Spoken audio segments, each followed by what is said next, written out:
Sound நல்லா இருக்குல்ல guys? இந்த பைக் தான் சொன்னேன், நம்ம வந்து செகண்ட் ஹேண்டில் பைக் வாங்கியிருக்கோம். ஆல்ரெடி நீங்கள் வந்து ஷார்ட்ஸில் பார்த்துருப்பீங்க, இந்த பைக் நான் போட்டிருப்பேன். இப்போ வந்து இந்த பைக்கை வச்சு ஒரு பெரிய பிளான் பண்ணியிருக்கேன். ஸோ அது இப்போ தெரியாது. இந்த பைக் வந்து பார்த்திங்கன்னா CT 125X பஜாஜோடது. நான் வந்து செகண்ட்ஸில் வாங்கியிருக்கேன். இது செம்ம கண்டிஷனாக இருக்குது. செல்ஃபும் வந்து சூப்பராக இருக்குது, கிக்கும் சூப்பராக இருக்குது. இதில் வந்து சார்ஜ் போட்டு வந்து கொஞ்சம் இதுவாக டேமேஜாக இருக்கா, அது வந்து ஆனால் ஒர்க் ஆகும். இது வந்து மாற்றி தரேன்னு சொல்லியிருக்காங்க. நல்லா இருக்குல்ல வண்டி?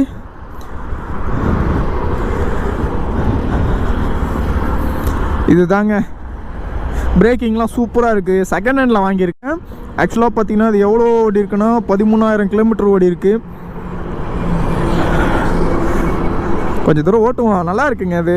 ஆனால் என்ன ஒன்றுனா அந்த R15க்கும் இதுக்கும் செம்ம டிஃப்ரெண்ட்டு. எனக்கு வந்து கீர்லாம் எல்லாம் முன்னாடியில் இருக்குது. ஸோ அதனால் டக்குன்னு வர மாட்டேங்குதுங்க.